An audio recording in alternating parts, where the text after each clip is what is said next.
Euh, bon, bah écoutez, bonjour à tous. Rebonjour David et Adrien. Faisons comme si on ne s'était pas vu avant. Salut Hugo. Bonjour Hugo. Ouais, très content de vous retrouver pour animer ce webinaire qui est du coup aujourd'hui enregistré et qui sera disponible après sur notre chaîne YouTube CTO Decrypt. Donc on pourra profiter de tout ça pour ceux qui arrivent en cours de route, etc. Il n'y a pas de souci. Donc sujet du jour, CTO vs CPTO. On va parler des équipes tech vs équipes produits, comment ça se passe et quel est un peu ce nouveau rôle de CPTO, Chief Product and Technical Officer, dont on commence pas mal à parler. Et ben écoutez, pour lancer le sujet et un peu le webinaire, je propose de faire un classique tour de table avant d'aborder les différents sujets. Euh, et et peut-être juste avant, donc je vais vous introduire un peu tous les deux. Je commence de mon côté, mais après je laisse la parole, David et Adrien. Aujourd'hui, je vais être de toute façon l'animateur de cette table ronde, donc je vais pas vous laisser parler, débattre et ne pas être d'accord peut-être. On verra s'il y a des fights ou pas pendant le webinaire. Mon côté, alors je suis CoCTO, peut-être vous m'avez vu passer sur LinkedIn, vous connaissez de droite ou de gauche. Je suis un des fondateurs de CoCTO, qui est un collectif et une plateforme d'anciens CTO de scale-up, via laquelle on fait différentes choses. On fait une partie de conseil, des audits dans la croissance technique, des audits techniques ou des due diligence pour des fonds d'investissement. Et on fait aussi de la mise à disposition, du coup, toujours via ce collectif, de profils type CTO, Engineering Manager, Lead Technique, Product Manager, etc. Sur du temps partagé. On est très connu sur le CTO part-time notamment. Et on fait aussi du recrutement en CDI de ces mêmes profils, toujours en s'appuyant sur ce collectif. Donc ça, c'est notre force. Et pour la petite histoire, moi, à la base, j'étais aussi un des CTO, le pré-CTO de CoCTO finalement. Et puis après, on s'est aperçu que le rôle de CTO, je pouvais pas tout faire, donc j'ai monté ce collectif et aujourd'hui, on fonctionne comme ça. Et on a 200 personnes dans notre communauté. Et c'est tout pour moi. Adrien, David, je vous laisse vous présenter simplement une petite phrase d'intro pour chacun d'entre vous, quand même, euh, au niveau de votre compétences et expérience en tant que CTO notamment. Donc, Adrien, tu as été CTO arrivé dans une petite équipe de 3 jusqu'à une équipe de 30 personnes, tech produits confondus. Et je ne t'ai encore jamais vu sans ta casquette. Fait quand même assez marquant. C'est pour Et une raison toute simple, c'est que j'ai les cheveux longs et ça me permet de pas me coiffer. c'est ça, c'est une bonne technique. Je suis un peu dans cette phase-là aussi. Donc, et je te laisse compléter du coup ta description, de présenter Adrien, et puis après, je te présenterai David.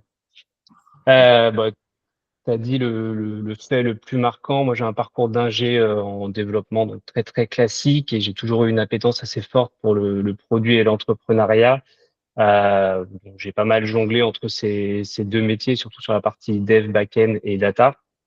Et j'ai rejoint le permis libre en 2017 sur une équipe de 3 personnes. Je suis parti fin 2023. On était une trentaine dans l'équipe produit tech confondu. Et depuis début janvier, je travaille maintenant en tant que freelance, donc en CTO part-time pour accompagner plusieurs entreprises. Clairement. Et très cool. Et de ton côté, David, donc pareil, CTO et cofondateur d'une boîte aussi, arrivé parmi les premiers, en tout cas du côté tech, premier tech de la bande, jusqu'à une vingtaine de personnes dans l'équipe. C'était que tu as quitté il y a pas très longtemps. Tu as eu un peu différents stades de croissance aussi de cette équipe technique, un bon rôle produit. Et pour faire la petite anecdote aussi, faire le lien avec Adrien, un des rares CTO que je n'ai jamais vu sans chemise pour le coup. Il faut le souligner parce que c'est assez rare. C'est vrai, c'est vrai, c'est vrai. Mais j'ai longtemps porté les tenues officielles des techs et j'ai un peu changé. J'avoue, je suis passé du côté obscur.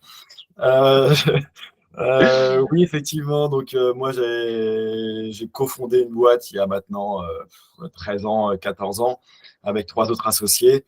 On était éditeur logiciel. J'ai eu ce job de CPTO là-bas, même si ça ne s'appelait pas comme ça vraiment à l'époque. Mm. Au début, plutôt développeur, puisqu'on est le seul sur place sur le produit, mais jusqu'à 13-15 personnes dans l'équipe technique et puis 2-3 personnes dans l'équipe produit. Donc ça m'a occupé 12 ans. Et puis, j'ai quitté cette aventure il y a à peu près un an. J'ai accompagné une première entreprise sur l'IA, une toute petite équipe sur un produit vraiment au début. Et là, je trouve une nouvelle entreprise, pareil, qui cherche un petit peu son product market fit, toujours dans l'IA générative. Voilà. Ok, très cool. Et du coup, c'est tous deux parties aussi de notre commu CTO. On est très content. Et donc, écoutez, parfait pour cette introduction. Au niveau du coup sujet de la déroulée du webinaire, on va commencer à aborder différents sujets, les questionnements. Si vous avez des questions, donc du coup, au fur et à mesure, on va essayer de prendre les questions au fur et à mesure et pas tout prendre à la fin. Donc, si vous avez des interrogations à un moment donné, n'hésitez pas à le mettre dans le chat. La question, on ne répondra pas forcément au moment où on les posait, mais je reviendrai quand même régulièrement pour voir s'il y a des questions sur lesquelles on peut rebondir, des sujets sur lesquels on peut rebondir. Pour finir le tour de table, on va pas faire un tour de table de tous les participants du coup autour du webinar. Par contre, si vous voulez dans le chat, envoyez simplement votre poste, donc CEO, CPO, CTO, peu importe, et le nombre de personnes dans l'équipe tech produit. Ça permettra du coup d'avoir une petite idée des différentes personnes qui sont là. Et puis moi, au fur et à mesure, je peux orienter les questions selon un peu la taille des équipes qui sont autour de nous et des sujets, quoi. Donc simplement votre poste et la taille de l'équipe technique. Et puis après, nous, comme ça, on voit un peu qui est là. Ça fait office de tour de table, en fait, même pour vous, pour savoir un peu qui est autour de la table. Donc voilà, je vous laisse poster ça au fur et à mesure dans le chat. Et comme je disais au début, pas de souci pour au fur et à mesure de poser vos questions, on les prendra au fur et à mesure. Et puis à la fin, on va essayer de faire vraiment jusqu'à midi de contenu. Puis après, encore un peu plus d'interaction si besoin. On l'a timé en tout cas comme ça. Donc voilà, n'hésitez pas à poser vos questions et puis à mettre votre description. En parallèle de faire ça, enfin, en même temps que vous faites ça, pour lancer le sujet du coup sur cette partie produit tech, je vais faire une petite intro sur une petite partie théorique et pour amener à la première question. En gros, c'est surtout la partie, donc quand on parle d'équipe tech, équipe produit, un peu qu'est-ce qu'on met dans quel rôle, pour faire très simple, et ça pourrait être notre base de discussion sur la suite. L'équipe tech, c'est assez clair parce que on va dire, pour faire très simple, c'est les développeurs. Leur chef, c'est le CTO. Côté produit, il y a product owner, product manager qui vont concevoir, vont définir un peu qu'est-ce que va être le produit. Et leur chef, c'est le CPO. De base, on a un peu ces deux équipes-là. Je pense que c'est de cette base-là qu'on va pouvoir discuter et voir un peu comment après, comment on peut faire en sorte que ça s'organise très bien, quoi. On va challenger un peu cette organisation aujourd'hui. Et justement, là, je parlais donc il y a le CTO, il y a le CPO d'un côté, et on peut commencer par là notre webinaire. C'est finalement ce rôle de CPTO dont on parlait. Comment est-ce que vous le définiriez? Et je propose de commencer par David, parce que tu es le premier sur mon écran. Bien, ça Je laisse marche. ouvrir le bal. Alors, pas facile de poser une définition, puis surtout, ça dépend beaucoup de la taille d'entreprise, je pense. Je peux partir de mon exemple personnel, peut-être, Ouais. qui serait une définition assez personnelle et d'expérience plutôt. Au départ, dans ce que j'ai vécu moi, je dis maintenant CPTO, moi, je disais pas ça à l'époque. C'est surtout qu'on n'est pas très nombreux. C'est surtout qu'on n'a pas une équipe produit, une équipe tech. On est 3, on est 4 dans une startup. On n'a pas cette structure. On peut pas se permettre cette structure-là. Donc, au début, c'est très opérationnel. C'est savoir comment on aligne nos efforts de développement et où va le produit. En même temps, au tout début, on a très peu de force de frappe. Donc, ce rôle-là, il permet d'optimiser ça, en fait. De dire, voilà, je trouve le MVP, la zone la plus petite produit pour faire mes tests. Et en même temps, je trouve les optimisations techniques pour tester ça rapidement. Donc, c'est ça, CPTO, c'est au début, c'est un optimiseur de lancement de produits, quoi. Voilà, Ouais. c'est comme ça. Clairement. Est-ce que Adrien, tu as aussi peut-être une autre définition pour compléter ce que dit David, et après j'ai 2-3 trucs qui me viennent en tête là. Je voulais revenir sur ta toute première question, c'est qui fait quoi entre tech et produit. Et si on veut faire très très simple, globalement, le produit est censé définir ce qu'on fait et la tech est censée trouver comment on le fait. Donc en partant de ces deux définitions, ça veut dire que le CPO, c'est la personne qui est responsable de trouver les sujets sur lesquels on va travailler, le CTO de comment on va les travailler, donc le CPTO, c'est celui qui fait les deux. C'est ça. Et justement, David, quand tu disais le CPTO, il fait un peu tout au début, etc., c'est un rôle assez naturel. Quelle différence il y a pour toi entre justement un CTO et un CPTO? C'est deux métiers complètement, enfin c'est un peu différent. En tant que CPTO par exemple, moi, je me suis beaucoup appuyé aussi sur des lead tech, etc. pour prendre une partie du boulot de CTO. Peut-être qu'il y a un petit peu de ça aussi, parce que c'est très transverse. C'est un métier qui demande d'avoir des connaissances très transverses sur pas mal de sujets. Euh, bon, j'anticipe peut-être un peu des discussions futures, mais, Vas-y, mais, mais, vas-y. mais me vient un point à l'instant, donc j'en profite. Mm. Un point que j'ai croisé récemment en accompagnement des gens, c'est euh, on te recrute en tant que CTO pour industrialiser un produit, pour le développer bien, mettre des tests, que ce soit robuste, que ce soit plein de choses. Mais quand tu arrives, de quoi tu te rends compte que c'est pas ça la priorité. La priorité, c'est qu'ils n'ont pas de clients, en fait. Et tu te dis, mais moi, je peux recruter 4 devs et faire ça. Mais on va y perdre beaucoup, enfin, vous allez y perdre beaucoup d'argent. Mm. Et donc, c'est là où la casquette un petit peu mixte et intéressante, c'est qu'on peut dire, écoute, ce que je te propose, c'est que je pose de côté 2 secondes ma casquette CTO. J'adorerais parler technique, mais c'est pas le sujet prioritaire maintenant. Le sujet prioritaire, c'est est-ce que tu fais ce qu'il faut avec ton produit et est-ce que tu trouves des clients? Et après, je te Mm. jure, je t'emmène où il faut techniquement pour qu'on y arrive, quoi. Mm. Voilà. Mm. Ouais, clairement.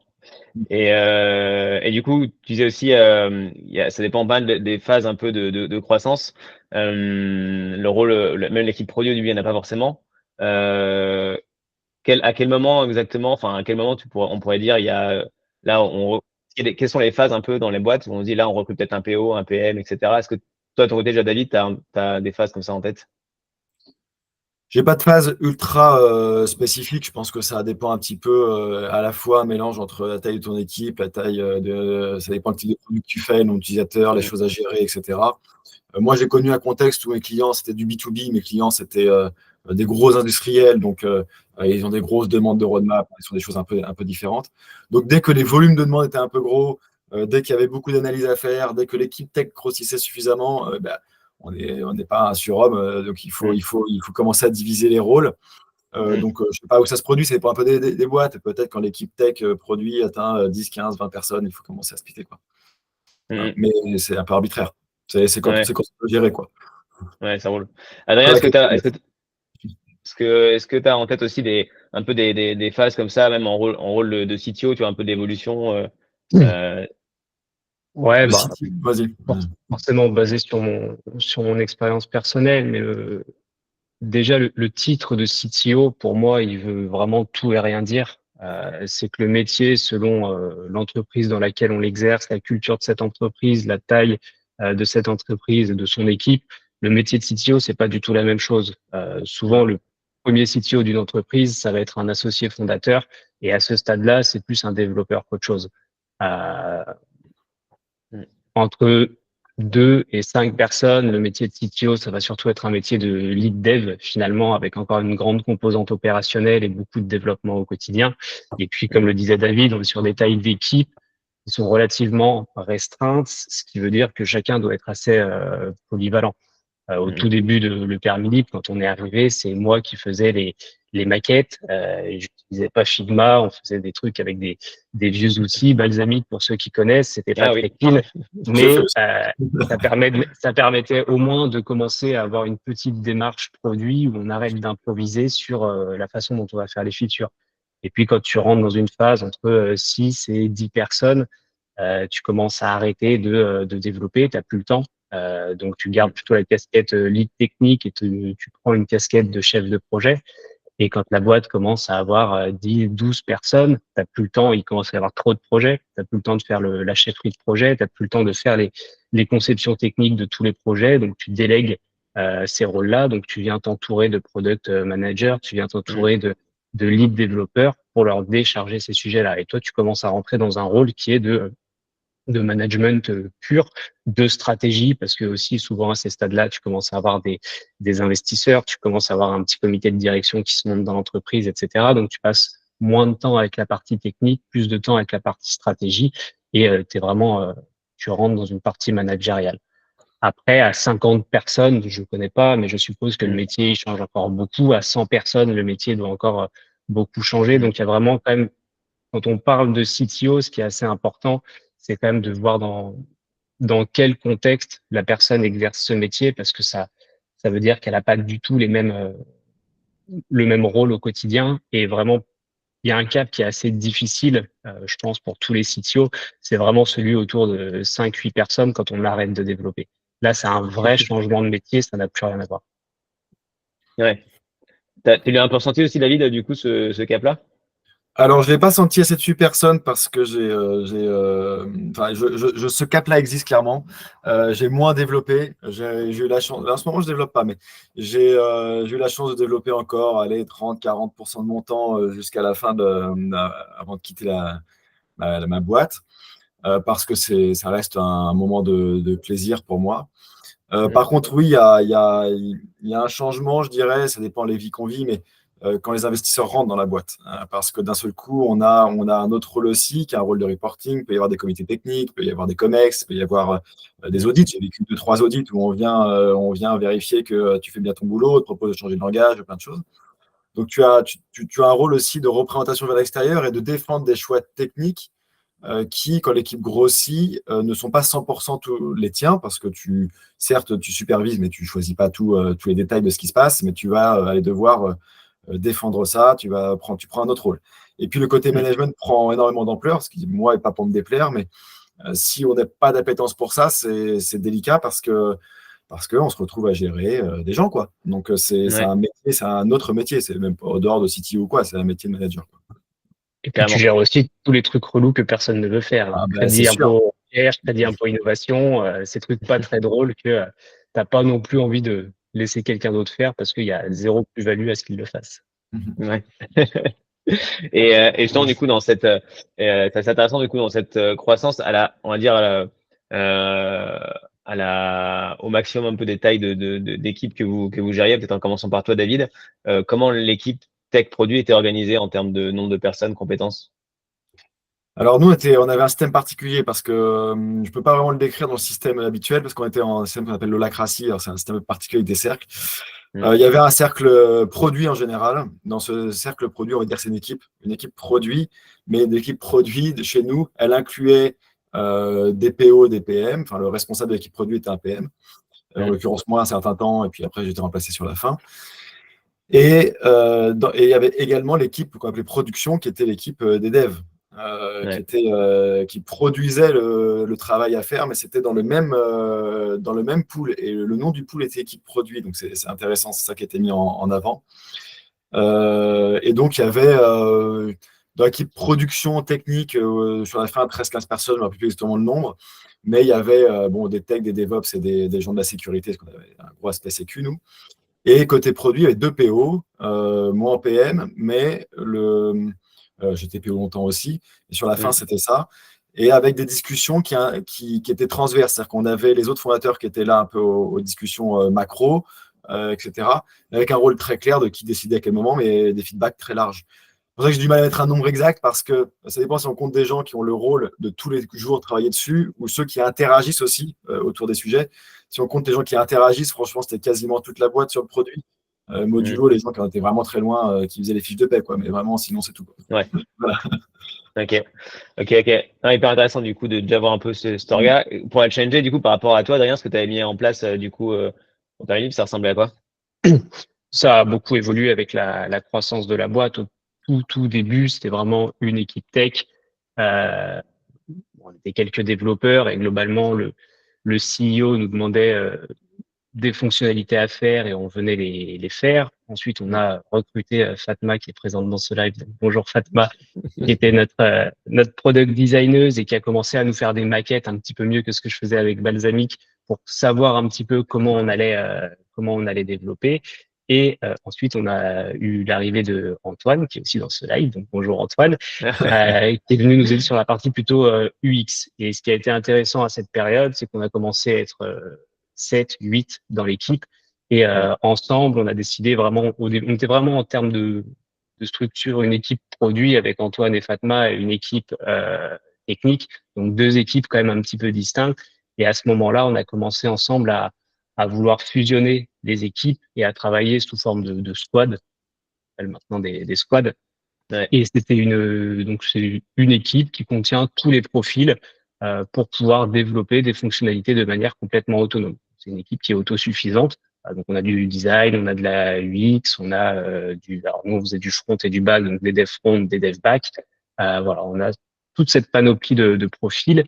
Et à ce moment-là, donc on était à peu près 7-8, mais on savait qu'on allait bientôt être 15, 16. Et donc, de toute façon, rester une seule équipe, ça n'avait plus de sens.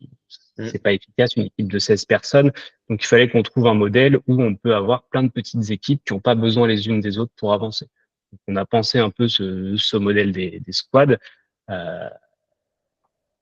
pour que, suivant la croissance, en fait, il suffise globalement de rajouter des squads. Et d'un coup, on recrute plus une personne, mais on recrute une équipe complète et se pose la question du coup du périmètre de chacun, sur quoi chacun va travailler pour être autonome, être responsable de son ou de ses projets.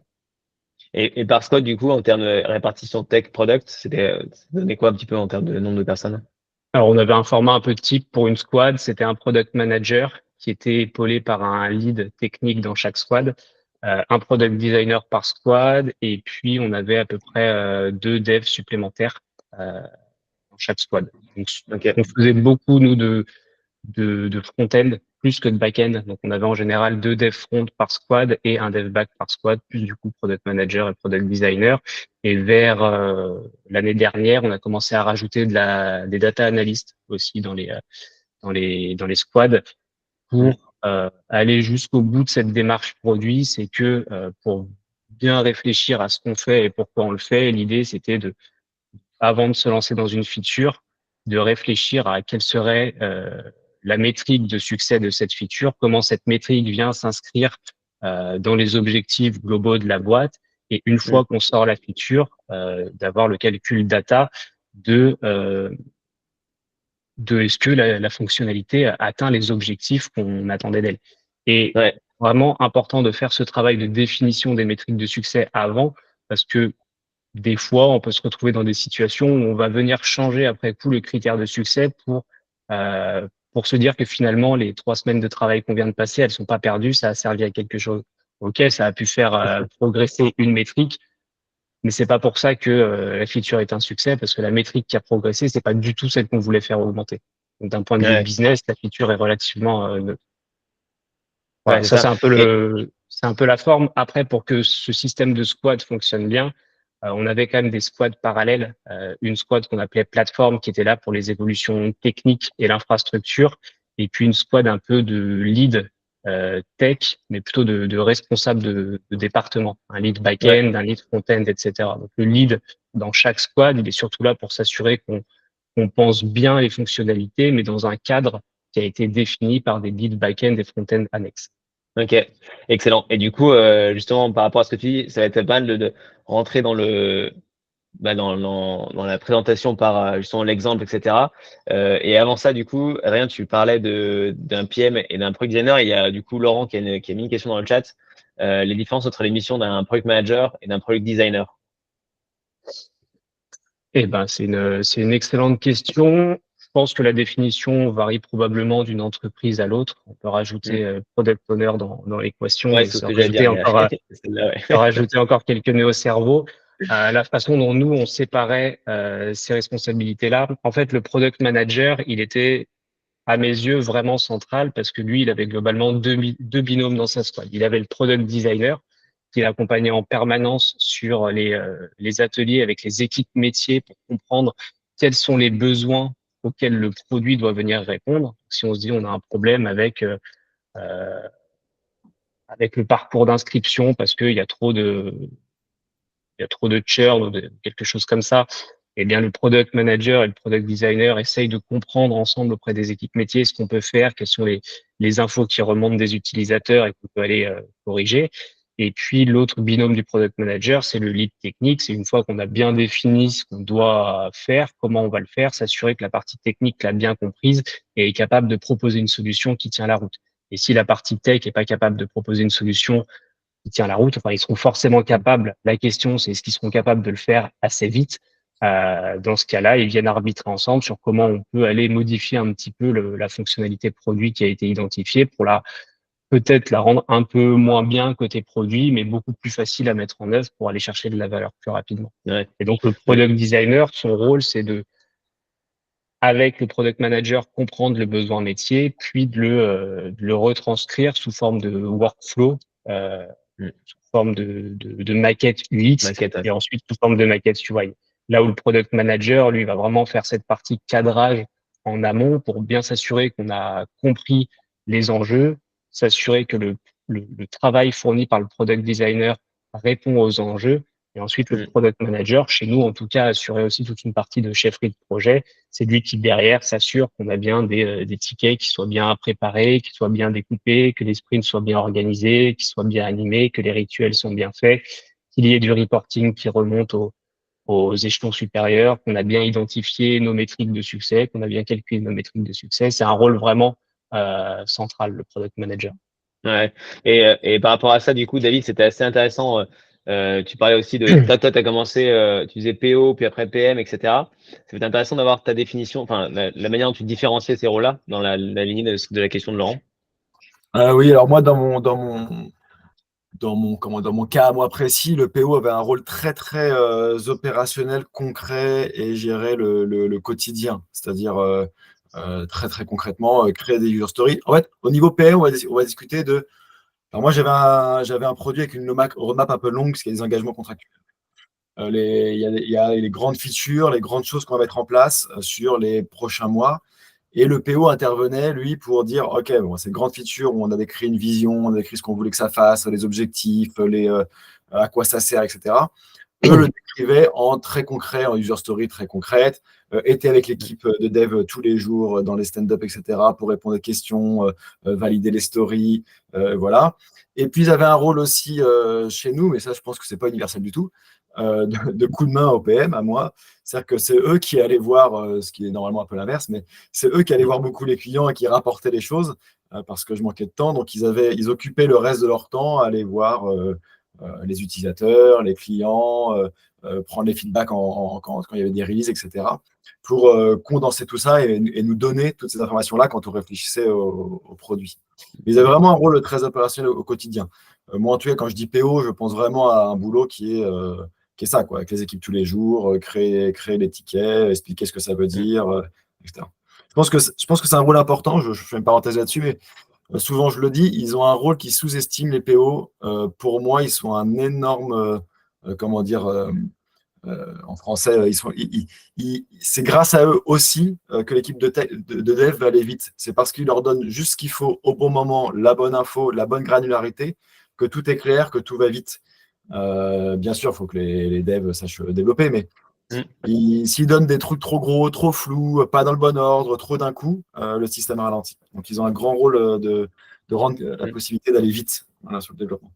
Ouais, carrément. Et du coup, hyper intéressant de voir un peu. On commence à voir du coup justement le rôle des équipes produits, le rôle des équipes tech, qui peut parfois aussi, on parlait dans le webinaire, on parle de frontières du contre ces deux équipes.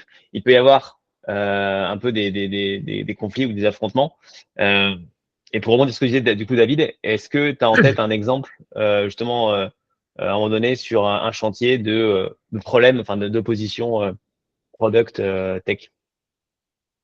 Des oppositions, il y a toujours, il peut y avoir des tensions, mais on essaie quand même de les éviter. Moi, des moments où les gens sont pas d'accord, il y en a toujours. Je pense que le sujet, c'est juste de clarifier. La règle que j'avais mis en place, c'est quand on fait ces points tous ensemble, tech et produit, le produit, tout le monde a besoin d'être challengé pour s'améliorer. Donc, les techs viennent dire, attends, tu es sûr que ta feature, elle est bien, tu es sûr de la valeur pour le client, tu m'avais expliqué que, mais je ne comprends pas à quoi ça sert, etc. On challenge. Mais à la fin, le produit décidera. Et pareil, quand les techs présentent leurs solutions techniques, etc., le produit a le droit de challenger. Mais attends, tu n'as pas plus simple parce que ce serait cool d'aller plus vite, etc. Ils ont le droit de challenger, mais à la fin, la tech décidera. Donc, j'ai laissé à chacun dans son rôle avec… voilà. Par contre, il faut créer une culture de l'ouverture. C'est-à-dire que c'est pas parce qu'on décide qu'on rejette tous les feedbacks. Enfin, on pourra en prendre aussi. Dire, ah oui, bonne idée, bien vu. Tu as raison, je pourrais faire plus malin. Tu as raison, je pourrais faire ceci, cela. Oui, des oppositions, il y en a toujours parce que tout le monde a des avis sur un produit. C'est ça qui est marrant, c'est que tout le monde a un avis sur un produit et donc tout le monde dit moi je ferai pas ça, je ferai autrement. Tout comme tout le monde a un avis sur la tech, pour peu que les gens aient fait un peu de tech avant de faire du produit. Et mais attends, c'est que un if, ça. Attends, c'est facile, ça. Donc ça, il y a toujours, il y a toujours. Je sais, tu me parlais notamment un gros chantier que tu avais eu sur l'ensemble, c'était à propos de nouveaux droits user à donner, etc. Ah oui, c'est Euh, vrai, c'est vrai, c'est vrai, c'est vrai. je, Mais c'est avec un client. Je ne sais recherche. pas si c'est entre produit et tech, mais c'était Ok. en tant que CTO, en tout cas, j'ai les clients qui demandaient beaucoup à avoir une feature qui s'appelle le droit habilitation. Effectivement, bon, bref, tout le monde Mm, connaît ça, mais les applications, avoir des secteurs autorisés, pas autorisés, pouvoir surveiller qui fait quoi, etc. mm, Euh, Ça, techniquement, c'est très compliqué. Historiquement, dans notre produit, à cause c'est très compliqué. En tout cas, pas très compliqué, très long. C'est toujours pareil. mm. On sait le faire, mais ça prend du temps. Et donc ça a été plus un travail avec les clients. C'est-à-dire, ce que je raconte en provoquant, la roadmap, il disait que pour eux, il disait que c'est le top le plus important. Ils le mettaient en numéro 1. Mais en vrai, on a mis 5 ans à le livrer. On a fait 12 milliards de trucs avant et personne s'en est vraiment plein à chaque fois qu'on ne le livrait pas dans la release. Donc, ça, je le mettrais plus comme exemple euh, euh, de cette optimisation qu'on peut faire quand on est CPTO. C'est-à-dire, en fait, de dire, Ok. parce que je sais interviewer un peu les clients à la bonne façon, je fais aussi la différence entre une demande qui est quelque chose qu'ils aimeraient bien, mais Mm. qui n'est pas vraiment aussi important que ça dans le produit et de ce qui est vraiment important. Ouais. Mais clairement, je trouvais ça assez intéressant.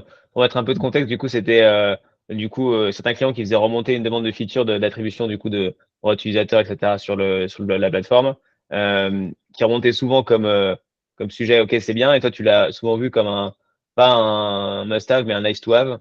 Et tu arrives à le requalifier en tant Oui, que. complètement, parce que c'était plus parce que mon interprétation, c'est que c'était une demande qu'ils avaient par rapport à des besoins légaux, on va dire. Mm, Besoins légaux qui sont réels, mais qui n'arrivaient pas tout de suite dans les mises en prod mm. officielles des produits.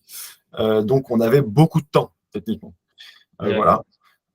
Et après, je suis parti juste avant de savoir la fin, mais de ce que j'imagine, l'équipe technique a proposé une solution simple et c'est un peu ce qui a été retenu. Alors, je ne sais pas exactement la Mm, solution. Ils ont trouvé des solutions très simples, pas trop chier à des produits qui bloquent des accès, quoi. Voilà. mm. Mais c'est ouais. Ouais, ok. Et ton côté, du coup, Adrien, pareil, je me dis, est-ce que pour noter un peu cette scission, puis après on peut voir comment justement mieux faire en sorte que ces équipes travaillent ensemble, mais est-ce que tu as en tête un exemple de chantier qui a mis un peu en affrontement tech et product, Operamelli par exemple ou autre XP? J'ai des exemples, mais si ça ne te dérange pas, je préfère me concentrer sur la question des conflits entre la tech Ouais. et le produit. Je pense qu'il y a des conflits quand on a deux équipes. Euh, et en fait, c'est vraiment cette notion d'avoir deux équipes distinctes qui Mm, viennent créer le conflit. Et à partir du moment où tu n'as qu'une seule équipe, tu l'appelles la tech, tu l'appelles le produit, peu importe. Mais c'est une seule mm, équipe. Là, les conflits se résolvent. Et moi, c'est un peu le mantra que j'ai toujours eu et que j'ai toujours essayé de pousser, c'est de se dire que tech produit finalement, on a le même métier, c'est de construire des applications. Après, on n'a pas le même rôle dans la construction d'une application, mais en tout cas, on travaille tous pour faire exactement la même chose, c'est des fonctionnalités et des applications. Et donc, une fois que tu te dis ça, bah, tu fais travailler les gens ensemble, tu les fais collaborer ensemble, tu les mets dans les mêmes équipes, ils participent aux mêmes rituels, ils ont les mêmes daily, ils ont les mêmes, ils participent au point de conception, aux réflexions ensemble. Ton produit qui va commencer à penser ses fonctionnalités, ben, finalement, il va mettre très tôt dans la boucle des développeurs pour leur dire, bah, est-ce que ça c'est possible, est-ce que ça c'est pas possible. Et puis si ton développeur il dit, bah non, c'est pas possible, ton produit il va le prendre en compte finalement assez tôt dans le process mm, de réflexion de la feature. Et donc, t'évites un peu cette scission de se dire, bah, voilà, nous, on a pensé ça, à vous de le développer, parce que ça conduit qu'à une chose, c'est que quand ça merde, et ça merde quand même souvent quand on développe, t'as la tech qui va dire, bah, c'est la faute du produit, ils nous ont donné quelque chose de beaucoup trop complexe. Et puis, t'as le produit qui va se dire, bah, putain, nos développeurs, ils sont quand même pas très bons. Si on en avait d'autres, ça irait mieux. Et ça, c'est quelque chose que tu veux éviter. mm. Et j'ai aussi cette conviction un petit peu personnelle, c'est qu'à la toute fin, tu peux mettre toutes les idées que tu veux sur le papier. À la fin, la seule contrainte qui va rester, c'est la contrainte technique. Parce que du produit, même s'il y a une technicité du métier, même s'il y a, des savoir-faire réels. On est dans le domaine un petit peu, pas de l'imaginaire, mais du théorique. Quand on passe au développement, on rentre dans le domaine du concret avec des règles physiques. À un moment, un serveur, il peut pas gérer plus de X milliers de requêtes. On peut ne pas aimer ça, mais ça reste le cas. Et ça, il faut être capable de le traiter. Donc, c'est vraiment la partie tech qui va finir par te contraindre. Et donc, quand on met la tech plus vite dans le process de réflexion produit, finalement, on arrive plus vite à trouver des solutions peut-être un peu alternatives sur ce qu'on aurait aimé faire côté produit, mais des choses qui vont tenir la route techniquement mieux et qui seront plus faciles à développer. Donc moi, sur cette question des conflits, je pense qu'il est quand même, en tout cas, surtout sur des startups plutôt petites, il est primordial de ne pas avoir plusieurs équipes et de n'en avoir qu'une seule. Mhm. Et dans ce que tu dis, il y a le fait de, certes d'avoir, enfin, il y a le fait d'avoir une seule équipe, mais aussi philosophiquement, comme tu disais, d'avoir, enfin, vraiment une seule équipe dans le sens où qui travaillent ensemble. Parce qu'on veut très bien se dire on a une seule équipe, mais dans le concret, ça peut quand même créer des divisions, etc. Donc, comme tu dis, dans l'état d'esprit, pour pas que les uns se prennent la faute, etc., c'est hyper important, quoi. Ouais, et ça, c'est une question de culture, c'est une question d'organisation, et c'est là où le rôle de CPTO, il prend du sens. C'est que Mm. si tu as une seule équipe, mais que derrière, dans ta hiérarchie d'entreprise, tu as un CPO et un CTO, tu pas une seule équipe. Tu as deux Mm. équipes parce que au plus haut niveau, ben, tu as deux personnes qui sont d'égal à égal, et finalement, c'est le CEO qui vient trancher en cas de conflit. Quand tu as un CPTO, bah, les deux équipes, produits et tech, euh, rendent vraiment des comptes à la même personne. Et c'est cette personne qui, selon les besoins, selon les scénarios, est capable d'aller trancher sur est-ce que pour cette fonctionnalité, il vaut mieux sacrifier le produit ou est-ce que pour cette fonctionnalité, il vaut mieux sacrifier la tech. Et quand je dis Mm. sacrifier, c'est pas sacrifier complètement, mais c'est être capable de faire des compromis ou de rabaisser le niveau d'exigence, soit sur le produit, soit sur la tech. Mm. Et l'avantage du CPTO, c'est qu'il a quand même une compréhension des enjeux techniques, une compréhension des enjeux produits, donc business, et donc il est capable d'aller faire des choix relativement éclairés sur ce qu'il est le plus intelligent de sacrifier à chaque fois. Quand tu as Ouais. vraiment deux périmètres distincts, ça veut dire que le CTO, il a ses propres objectifs, qui sont souvent des objectifs techniques de disponibilité, par exemple. Le CPO a ses propres objectifs qui sont des objectifs business. Et donc, au milieu, chacun n'a pas les mêmes objectifs. Donc, chacun va essayer de faire pencher la balance en sa C'est ça. faveur pour avoir ses propres métriques qui soient correctes. Et là, tu as un problème au niveau de la gouvernance de ton équipe et de l'alignement parce que chacun n'a pas les mêmes, Ouais. ne va pas dans la même direction. Et justement, du coup, là, c'est justement un peu, tu commences à aborder l'autre argument en face, du coup, dire, par rapport à dire, OK, s'il y a un CPTO qui a les deux rôles, donc il va gérer des deux équipes, euh, ça peut être un rôle où, si, bah, si c'est on va dire, le CTO qui pense qu'avec cette produit, il a tendance à toujours tirer vers la partie tech, parce que c'est un gars de la tech, c'est un ancien dev, c'est un mec de, à la base ça, et du coup, de délaisser un peu plus la partie plus business ou produit. Et donc ça, c'est un peu le truc, on se dit, enfin, aucun argument qui est plutôt genre il faut séparer les deux rôles plutôt qu'en avoir un seul. Et du coup, je sais pas ce que tu en penses, David, toi, par exemple, de un peu de cette philosophie-là, une personne vs 2, comment Ouais. tu vois le truc?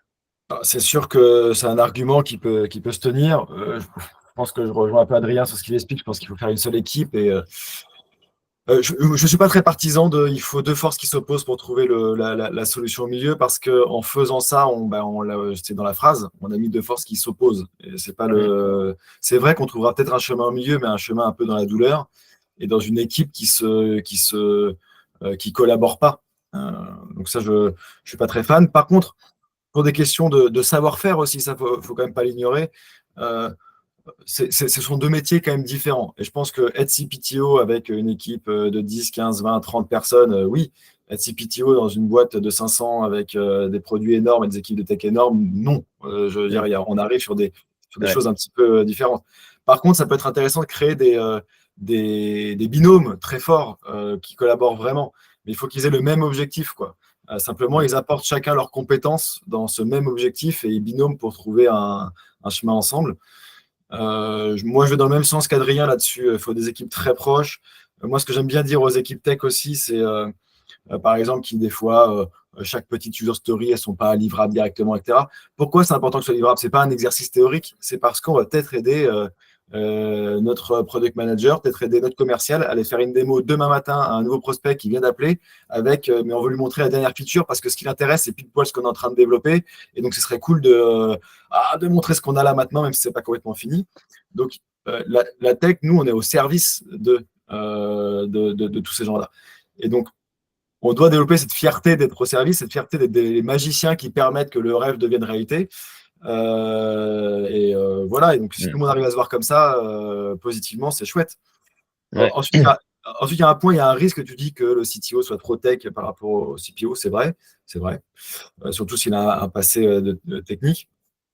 Mais je mettrais un bémol quand même quand on parle de start-up et d'un fondateur. C'est-à-dire que, a priori, s'il est là, qu'il monte une boîte, qu'il est avec ses associés, etc., c'est quand même qu'il a un penchant très business. Ouais. Surtout si quand il monte sa boîte, il n'est pas baqué et qu'il n'a pas d'argent. C'est-à-dire qu'à un moment donné, son objectif, c'est d'avoir un salaire derrière. Donc quand même, il a envie de se faire plaisir techniquement, relativement. Le but, c'est quand même de rentrer le business, quoi. Voilà, donc il devient pragmatique aussi par la force des choses. Ouais, Adrien, je peux vous compléter.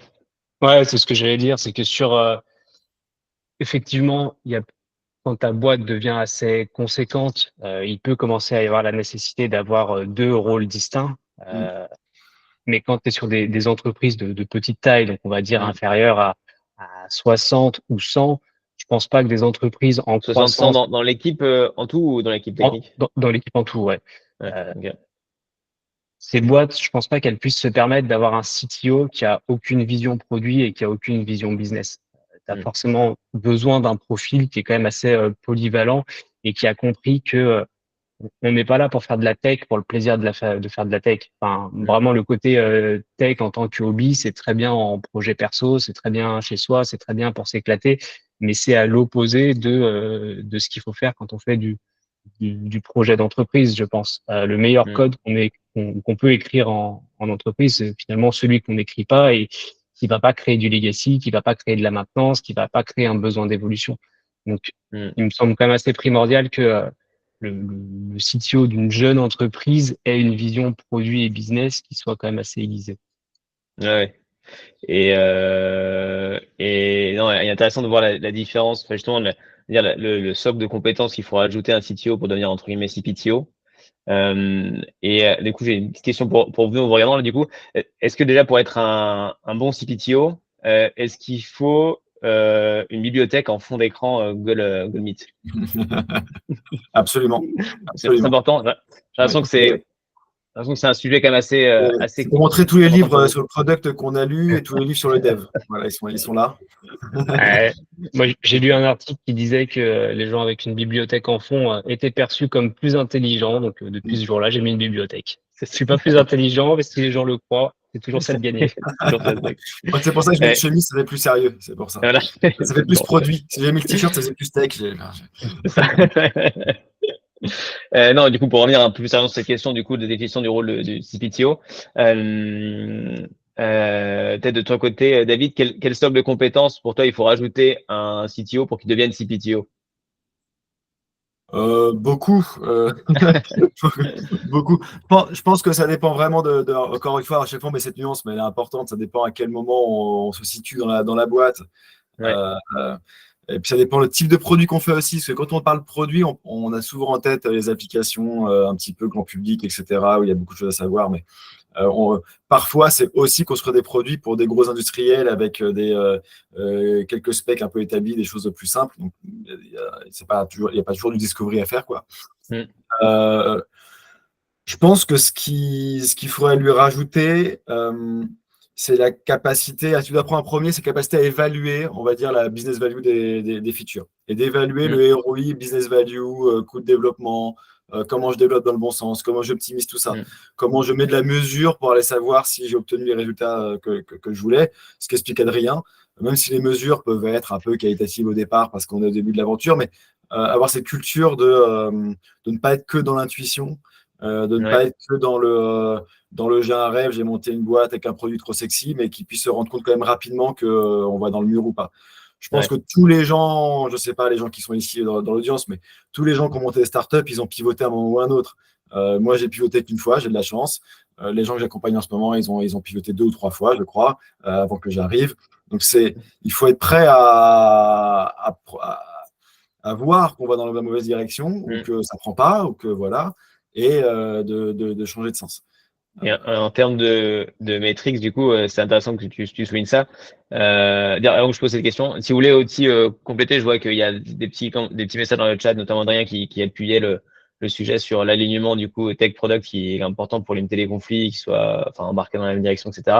Si vous avez d'autres questions qui vous viennent à l'esprit, n'hésitez pas à les poser dans le chat, je les prendrai, on les prendra au fur et à mesure justement. Et même on va arriver dans un moment plus d'interaction, donc n'hésitez pas à poser vos questions sur les cas concrets et puis on dépilera les sujets.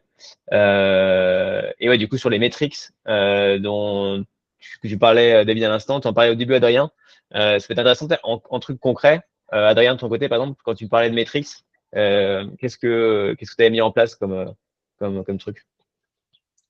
Nous, on avait toute une stack data qui a été mise en place par l'équipe data et on travaillait beaucoup avec un outil de data vis qui s'appelle Tableau. Ça, c'est juste un support, ça permet de suivre à la toute fin, mais le plus important, c'est vraiment de prendre du temps en début de feature. Alors, il y a plusieurs sujets. Il y a déjà aussi, c'est un sujet plutôt de gouvernance d'entreprise, c'est d'avoir défini des OKR, des KPI et de savoir quelles sont vraiment les métriques qu'on veut faire bouger parce qu'elles ont de l'impact sur le business. Une fois que tu as défini quand même ces principales métriques, aujourd'hui, encore plus depuis début 2023, normalement, ta métrique numéro 1 que tu dois aller chercher, c'est la rentabilité. La rentabilité, tu as 2 leviers pour aller la travailler. Soit tu fais plus de chiffre d'affaires, soit tu fais moins de dépenses. Globalement, comment tu fais plus de chiffre d'affaires? Là, ça va être faire plus de ventes. Comment tu fais plus de ventes? Soit tu fais plus de premières ventes, soit tu fais plus de ventes secondaires. Et en fait, tu dépiles un peu tous tes leviers comme ça dans une sorte de grands arbres de métriques. Et puis, quand tu fais une feature, tu dois te dire, cette feature, finalement, quel est le levier qu'elle va venir faire bouger, mais toujours en se rappelant que son but, c'est pas juste de bouger un levier, c'est de venir travailler sur l'objectif final qui est de faire plus de ventes ou de faire plus de rentabilité. L'intérêt de faire aussi cet exercice sur les OKR et les KPI, c'est de venir aligner plusieurs équipes différentes. Donc, nous, on parle beaucoup de produits et de tech en se disant ça doit être une seule et une même équipe parce que finalement, on fait tous le même métier. Quand on va parler avec une équipe marketing, là, on est censé avoir les mêmes objectifs, mais on fait plus tout à fait le même métier.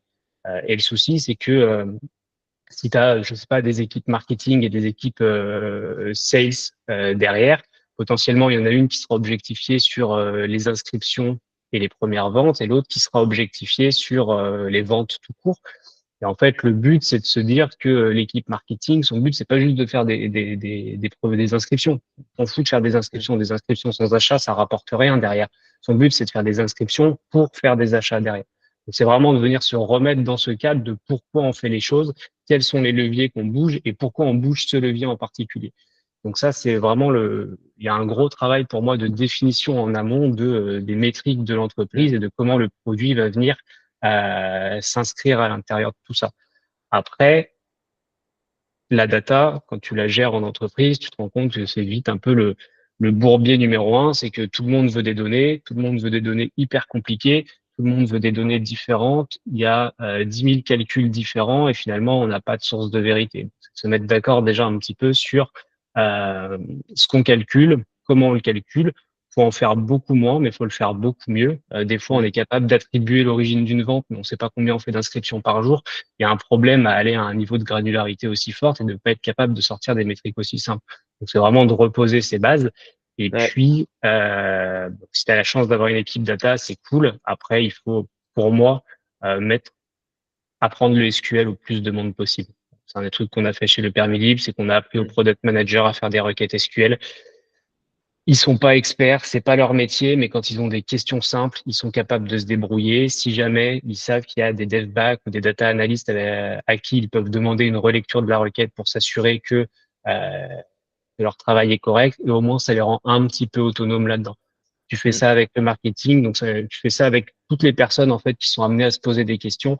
Si déjà tu arrives à transmettre un petit peu le SQL, tu débloques pas mal de petits scénarios au quotidien.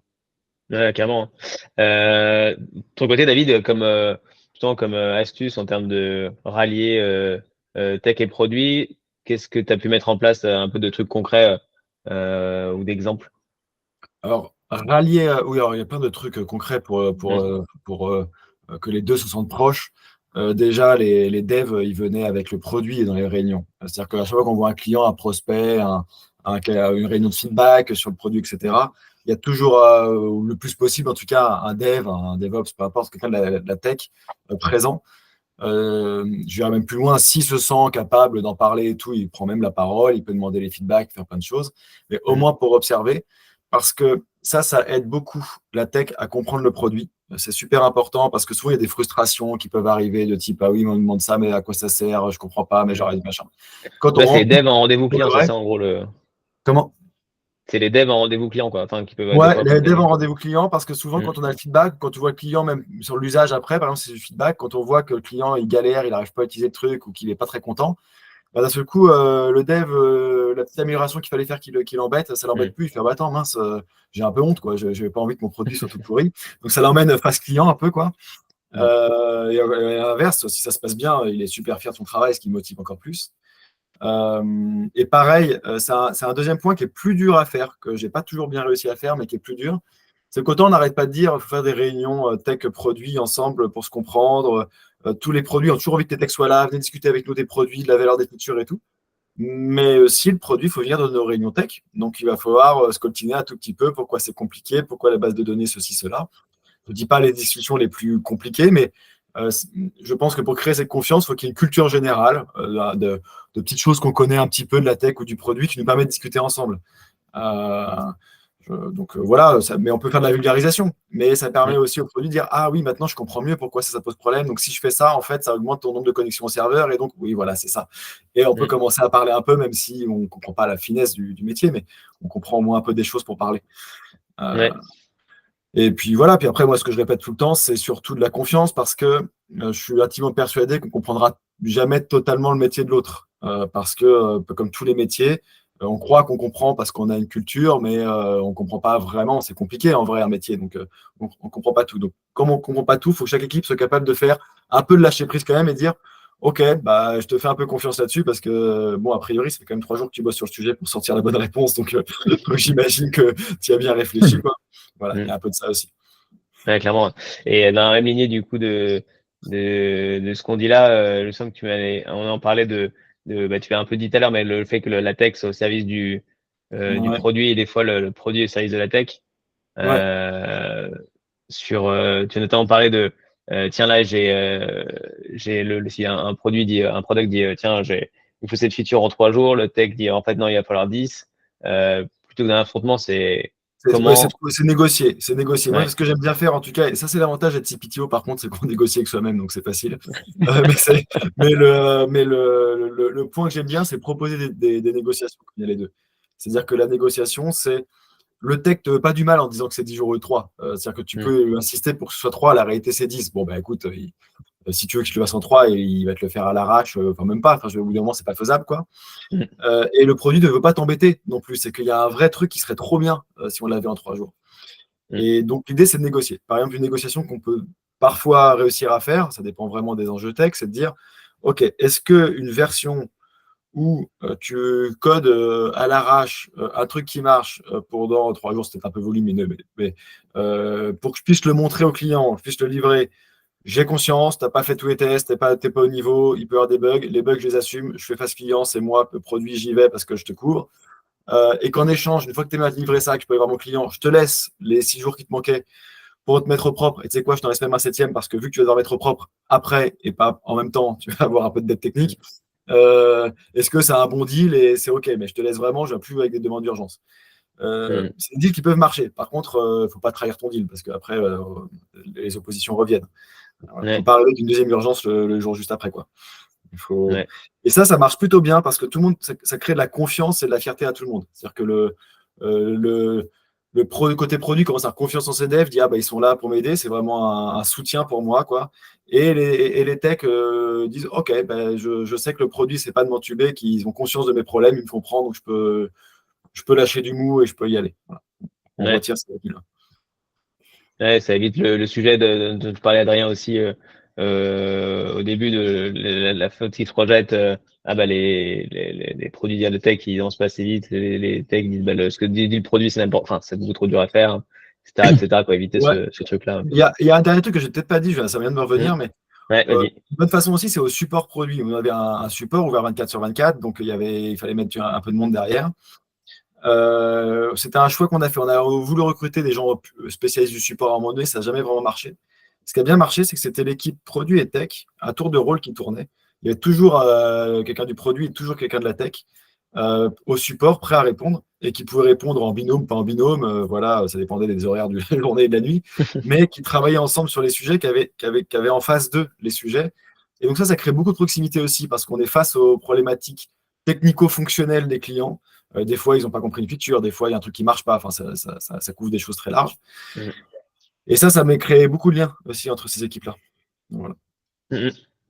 Et ça dans le sens que ce que met aussi Laurent dans le chat, le fait de ne pas voir les devs juste comme des exécutants, un peu la clé du truc, quoi, de dire il y a négociation, il y a discussion, etc., quoi. Donc Ça, même plus que ça, je pense que Laurent a raison et ça rejoint ta question de tout à l'heure, c'est quelles sont les compétences pour devenir CPO. Le, les deux compétences, je pense qu'il faut pour être CPO, mais qui sont les mêmes que pour devenir un très bon développeur, c'est qu'il faut un mélange de curiosité et de rébellion. C'est que quand quelqu'un te demande de faire quelque chose, bah déjà, faut comprendre pourquoi on te demande de faire ça, quel est le problème derrière qu'il va falloir résoudre et pourquoi c'est celui-ci qu'il faut résoudre. Il y a trop souvent des développeurs aujourd'hui qui juste se contentent de faire ce qu'on leur demande sans aller essayer de comprendre pourquoi ils font ce travail. Euh, donc ça, c'est le premier sujet de vraiment aller avoir cette curiosité.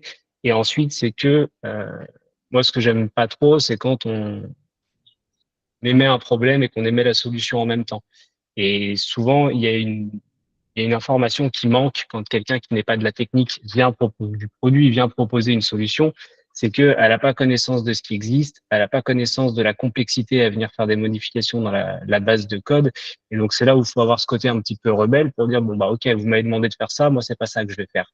Ce que je vais ouais, faire, c'est, voilà, je réfléchis, voilà ce que je vous propose qui répond à votre problème, mais d'une manière différente que ce que vous me posez, parce que la solution que je vous propose, elle s'inscrit mieux dans la pérennité du projet, elle s'inscrit mieux dans son architecture, dans son infrastructure.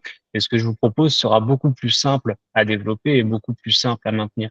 Et ça aussi, c'est quelque chose qu'on retrouve pas toujours chez les devs et qu'il faut qu'on cultive chez eux, c'est cette capacité à vraiment pas se satisfaire de ce qu'on leur dit et d'aller un peu challenger les demandes et de se sentir légitime à challenger les demandes. Et on a besoin pour ça, tu le disais David, mais de développeurs qui apprennent à vulgariser le cliché un petit peu du développeur qui parle que par acronyme et qui parle que avec des mots techniques.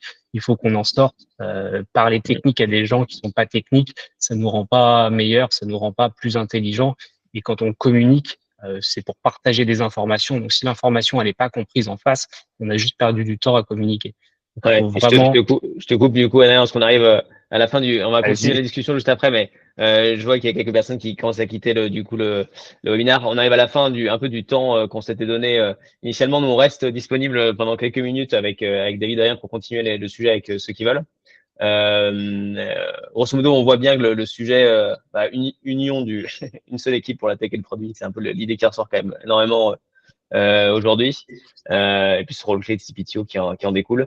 Encore quelques sujets du coup là-dessus. Ouais, et Adeline, tu penses qu'il y aura accès à un replay? Ouais, le replay sera disponible sur notre chaîne YouTube CTO Decrypt, que tu peux retrouver sur YouTube, ou après sur LinkedIn, on le repostera, donc on repassera la nouvelle. Donc ouais, pas de souci là-dessus. Et donc du coup, si vous avez des questions, encore une fois, là, c'est vraiment pas la partie plus interactive. Si c'est les sujets qui sont venus en tête, n'hésitez pas à les poser. Et sinon, merci à tous pour nous avoir suivis. Et puis, on reste avec ceux qui veulent encore continuer jusqu'à peut-être midi 15, quelque chose comme ça. Et puis, euh, et puis voilà quoi. Donc vos questions, vous pouvez les poser. Et sinon, Adrien, du coup, je t'ai coupé dans ton, dans ton trait. Mais du coup, si, et même pour ceux qui sont encore là, ceux qui veulent le mot, si tu devais résumer du coup tout ce qui a été dit, Adrien, en une phrase, en un mot, parce qu'une phrase, ça peut durer longtemps. Qu'est-ce que je serais? Résumer quoi en un mot, je lui ai demandé. Ce qu'on s'est dit aujourd'hui. Ah, Alors, du coup, ce sera plus qu'un mot, parce que voilà, mais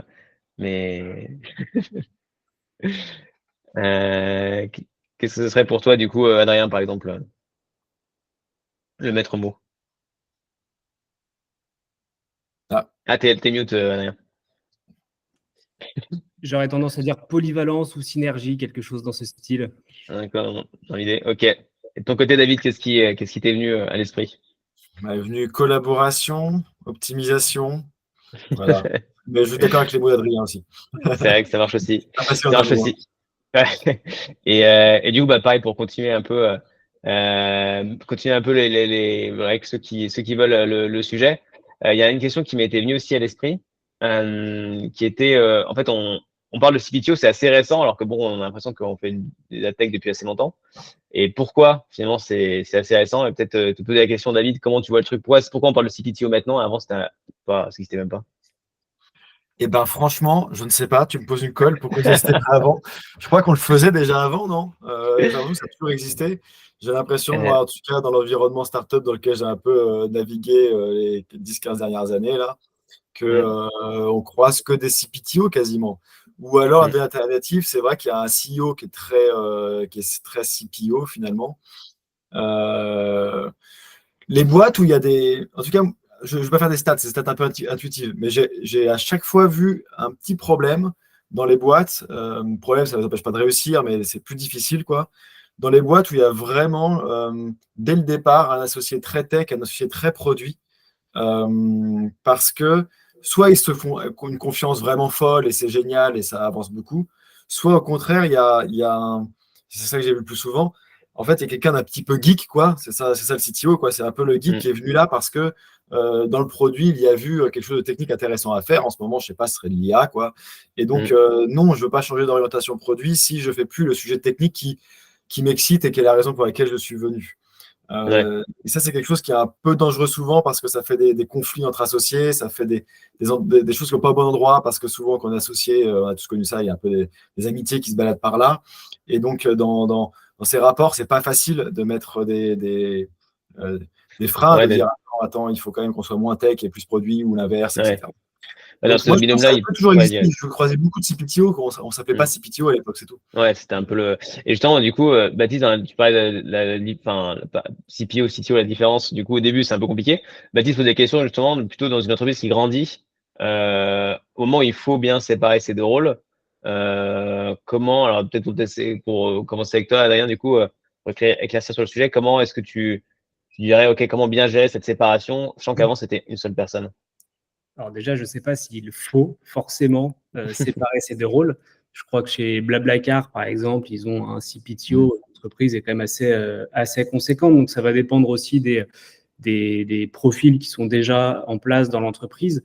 Potentiellement, si tu as un Head of Product qui est excellent et un Head of Engineering qui est excellent, est-ce que vraiment tu as besoin d'aller chercher un CPO et un CTO, sachant que tu as déjà deux personnes qui assument la charge d'une partie produit et d'une partie technique. Donc, je suis pas forcément convaincu qu'il faille forcément le faire. Et si tu veux le faire, bah, peut-être que déjà, il faut le faire au bon moment. On en revient au fait d'avoir quand même des gens à qui tu peux déléguer en toute confiance pour aller avoir du temps pour trouver la bonne personne. Parce que CTO, CPO, si tu sépares les rôles, c'est un mariage. Il faut vraiment que ça soit un binôme, il faut vraiment que ça soit un partenaire. Et du coup, il vaut mieux passer 1 an à trouver la personne avec qui ça match vraiment et avec qui vous allez réussir à collaborer, à faire des compromis et à vous faire confiance que d'en prendre un qui, sur le papier, est très, très bien parce qu'il a un très, très joli palmarès, mais humainement, ça ne fit pas du tout et le binôme va rentrer en conflit assez vite. Et ça nécessite quand même d'avoir une équipe qui est déjà structurée, d'avoir une équipe qui a déjà du produit et de la tech, d'avoir déjà quelqu'un qui prend les responsabilités produits purs, parce qu'on n'en a pas parlé, mais c'est vrai qu'il y a quand même une technicité dans le product, sur la discovery, sur la research, sur maquette, etc., qu'un CTO n'aura pas forcément. Il peut être sensible à tous ces sujets et savoir qu'il faut les traiter et les mettre en place.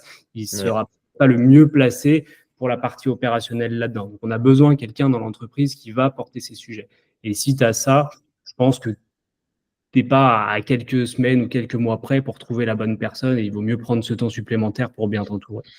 Moi, je rejoins Adrien, il a raison. C'est vrai que en tout cas, moi, c'est comme ça que je vois mon rôle de CPTO. Alors, au début, on fait un peu tout, mais en fait, tu peux te déléguer. Ça rejoint le mot que a choisi Adrien tout à l'heure à la fin, qui était polyvalence. Si on décide d'être polyvalent en tant que CPTO, on décide aussi potentiellement de ne pas être spécialiste de chacun des secteurs. C'est-à-dire que on peut avoir des zones d'ombre de connaissance de comment on met à faire du produit, de tous les sujets techniques, mais du coup, on s'appuie sur des gens dont ils sont vraiment très forts.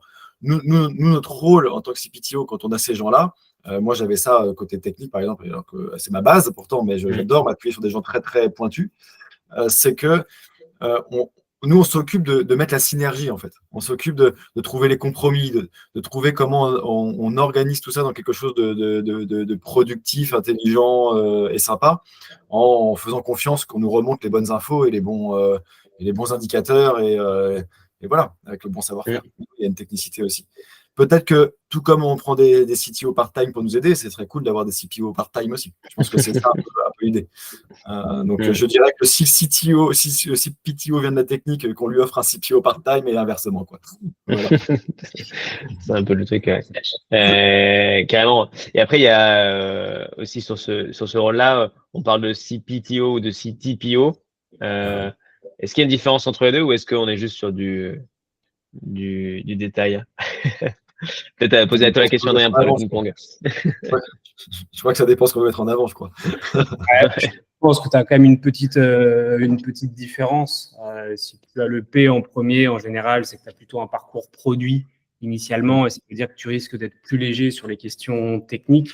Inversement, si tu as le T en premier, c'est que tu as un profil plutôt technique et que tu risques d'être plus léger sur les méthodologies produits à proprement parler.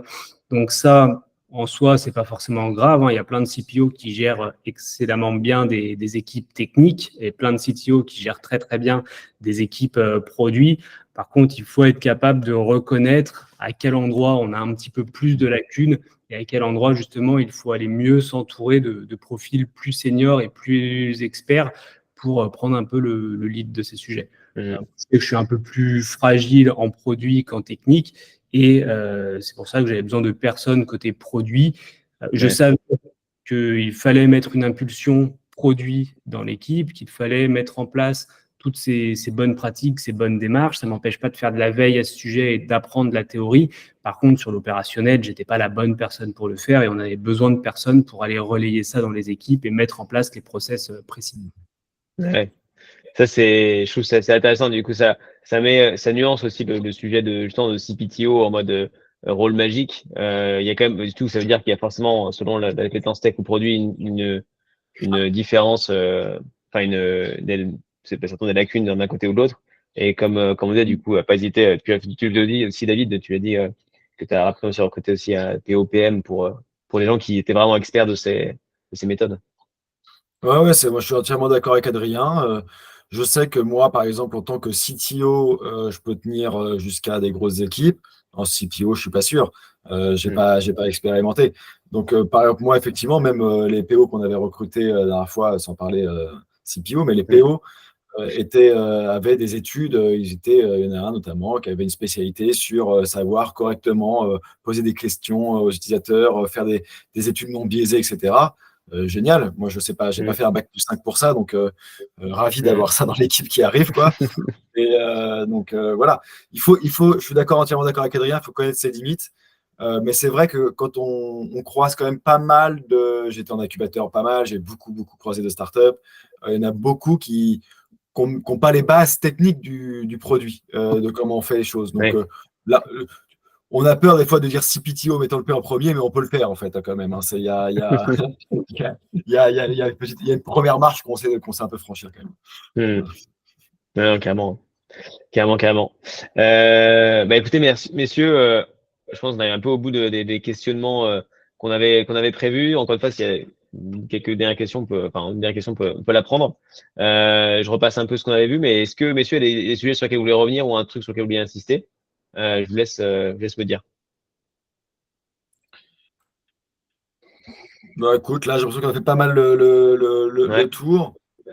Un point peut-être que j'ai pas évoqué ou que j'ai évoqué à demi-mot, c'est là, un intérêt du CPTO quand même, c'est l'optimisation. Qu'est-ce que c'est cette optimisation? C'est pas qu'une question produit et tech. C'est qu'il y a un petit biais dans les petites structures quand on démarre, qu'on est 5, qu'on est 10.